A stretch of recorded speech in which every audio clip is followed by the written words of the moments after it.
The following program is sponsored by The Greek, Ely's Radio Shack dealer of 570 Altman in downtown Ely, and brought to you as a public service by Georgetown Media in Ely, Nevada. Ely City Council meeting, November 17th, 2022. I'll take one out.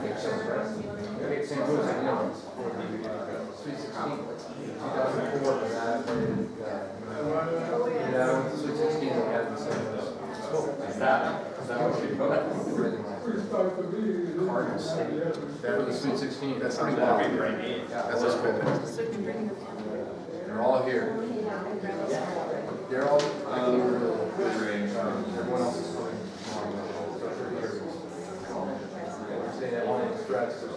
Yeah, I got one of those exams carries like 8 or 10.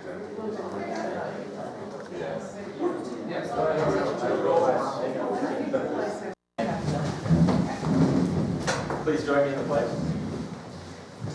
I pledge allegiance to the flag of the United States of America and to the republic for which it stands, one nation, under God, indivisible, with liberty and justice for all. Do we have anyone here for any vacation tonight? Okay, we'll have the roll call. Mayor Robertson, Present. Councilman Blankus, Present. Councilman Carson, Present. Councilman Spear is absent tonight, Councilman Allward, Yep. Councilwoman Williams Harper, Here. City Clerk Lee, here, City Treasurer HR Director Trask, here, City Attorney Cahoon, Here. Public Works Supervisor Craig Crawford is absent tonight, City Engineer Almer, and City Building Official Craig Peterson, Here. and City Municipal Judge Coster, Here. and that is all. Okay, thank you. With that, we will go to item 2, public comment. Please state your name for the record. Please remember that this public comment is only comments pertaining to agenda items. Good evening, Mr. Mayor, council members, and staff. My name is Paul Mallman. I'm a project manager with the energy development company LS Power. I'm joined here by my associate Lane Singleton, another project manager. First of all, I want to thank you for your time. I'd like to congratulate the 2 new council members, Samantha Elliott and Carol Trask. I'd like to thank the outgoing members, Ernie Flangus and Ed Spear, for their service to the community. We're here tonight representing Great Basin Transmission, who is a wholly owned affiliate of LS Power, specifically in regards to the Swift North project, which is that 500 kilovolt electric transmission line that is planned between here and Idaho. Now, I know there's been a long mutually beneficial history between LS Power and the city. Several of you have worked with individuals like Mark Milburn, one of our senior vice presidents, Luke Pepez from the area, one of our senior directors. And our goal here is to help continue and strengthen that relationship moving forward. Now, the reason we're the public comment is just to let you know simply that we're going to be here after the meeting if anybody has any questions. We saw in a previous meeting there were some inquiries and some questions around the interaction with the project and the Nevada Northern Railway. Our goal is to just be as clear and transparent as possible. So once again, we're simply just going to be staying around today if there's any other questions at all, and I want to thank you again for your time. Thank you.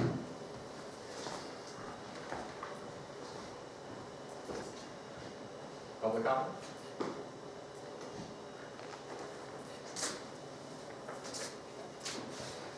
Thank you, Mr. Mayor. Mr. Mayor, on your agenda items 7B, 4, and 5, the railroads should be paying their own costs.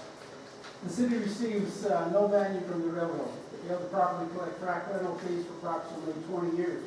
They suffer from nepotism. They fail to respond to requests for public information requests.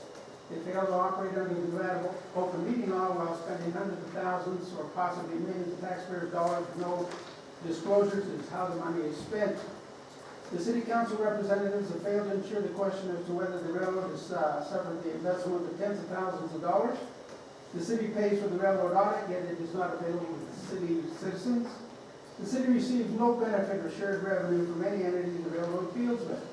That needs to stop. They take the money. They have a responsibility to respond to requests for public information. Mr. Mayor, under the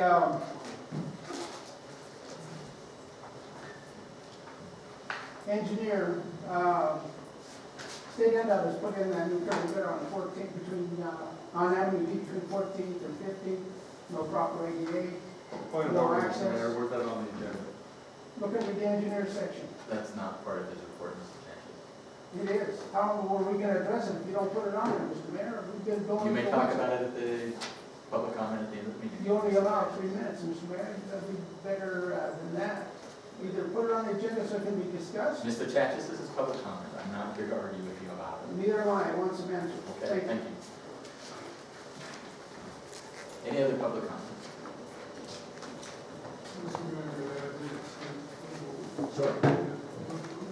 Good evening, council. My public comment is about public comment, which I think you'll find on the agenda for tonight. I just want to talk about the rules in regard to public comment. There's a weaponized public comment in this community. People use it to slander individuals. They use it to spread false information. They claim there are requirements that exist, but they in fact do not exist, and then they use those fake requirements to go ahead and disparage people publicly. So, as an employee, I have the right not to be slandered in my workplace. I do appreciate the work that everybody's done to try to hold the line, public comment, keep it respectful. Certainly no criticism of the board or any of the members, but I do appreciate the outgoing members and welcome the new members as well. It's going to be a constant struggle. It's been a constant struggle here for quite some time to try to make sure that things are respectful.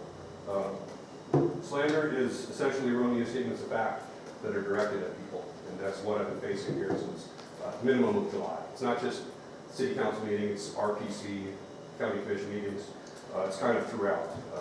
And to be honest with it, I'm kind of done with it. So I'm looking for a best path forward as far as how we address some of these erroneous slanderous comments that are made. I understand that it's tough during public comment to decipher what is legitimate, what is not legitimate complaint. I would just like for some sort of process to be able to either answer back to some of those erroneous statements and or call a point of order at the time that those erroneous statements are made.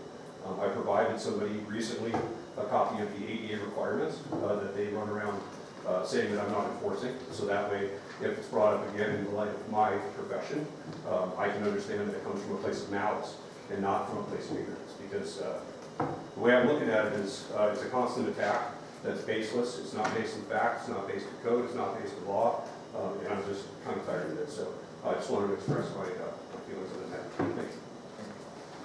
Mr. Tucker?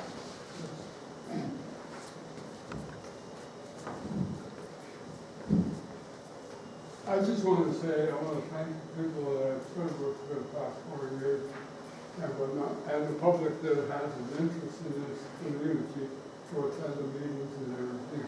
And I'm grateful for the knowledge I've gained from all of you, and I'm grateful for knowing you.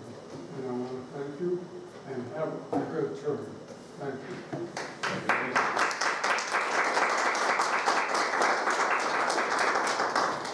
Is there any other public comment, either in the room or on the Zoom call?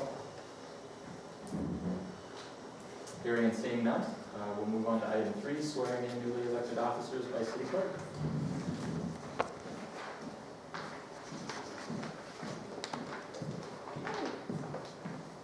Have Mr. Trask come forward, please.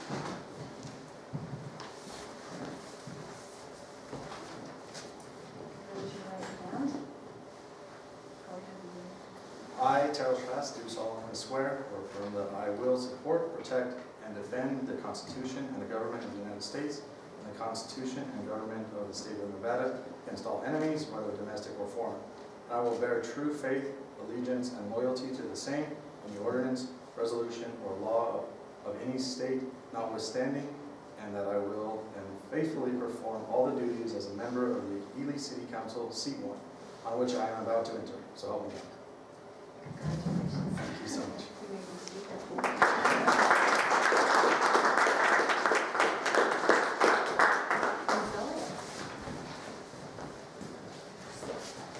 Elliott. Raise your right hand.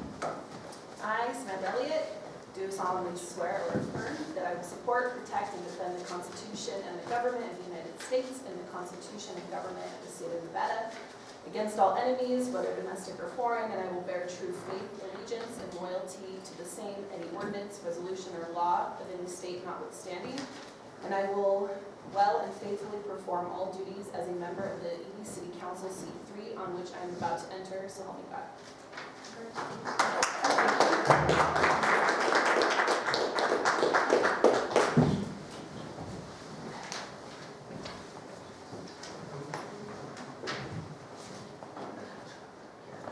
Jerry Lynn Williams Harper, do solemnly swear or affirm that I will support, protect, and defend the Constitution and the government of the United States and the Constitution and government of the state of Nevada against all enemies, whether domestic or foreign. I will bear true faith, allegiance, and loyalty to the same, any ordinance, resolution, or law of any state notwithstanding, and that I will well and faithfully perform all the duties as a member of the Ely City Council, seat 5, on which I am about to enter, so help me God.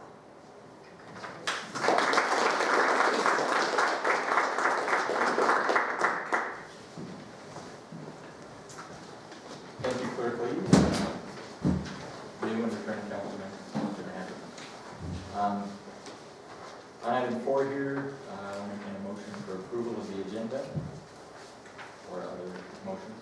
So moved. Motion from Mr. Councilman. Mayor, Yes. would it be possible to move items 4 and 5 to the front of the agenda to keep some of our travelers from having to sit around and go through the whole thing? 4 and 5 of new business. Yeah, Okay. Yep. We can possibly do that. I don't think we need a motion to do that. I can just do that. Okay. So we have a motion from Councilman Carson. Do we have a second? Second from Councilman Williams Harper. All in favor? Aye. Any opposed? In light of that request, we will move to the B new business. Item 4, council members, city attorney Cahoon. Discussion for possible action, approval to engage the law firm of Mott and Cox and McGoy for legal services regarding the northern line of the Nevada Northern Railway pursuant the terms and waivers in engagement letter between Mott and Cox and McGoy and the city of Nevada. And Chris Danko is here, and I would defer to him for any comments or questions. Is there any introduction you'd like to give to this, Chris? Please.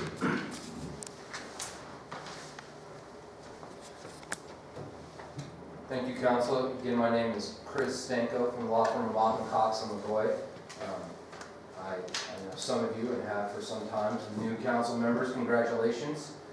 Great to be back here in Ely. Our law firm has represented the city of Ely before.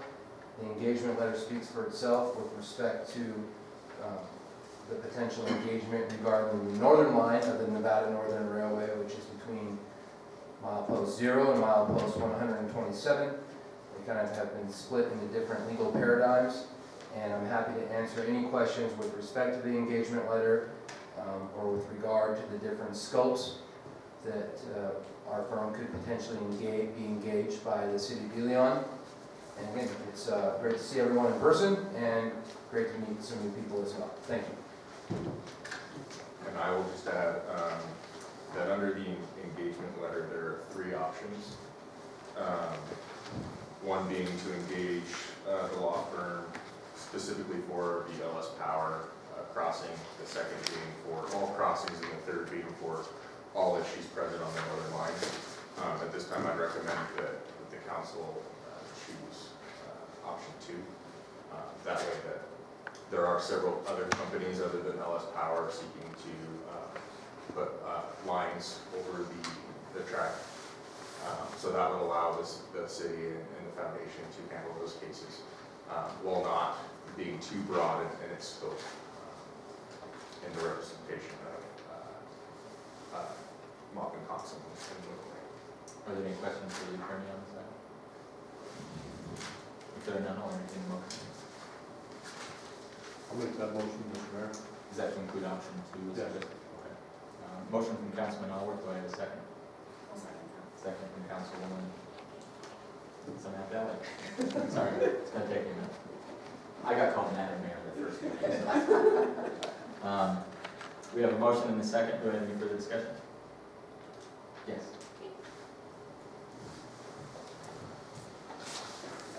I'd like to discuss the finance part of this, if we could. At this time, what I have in the budget for outside legal services, the majority of it's already been committed to other projects. So right now, I'd like to recommend that we commit it to $7,000 with the option of coming back later if more is needed. Are there any recommendations about how much this will entail or what we're doing this fiscal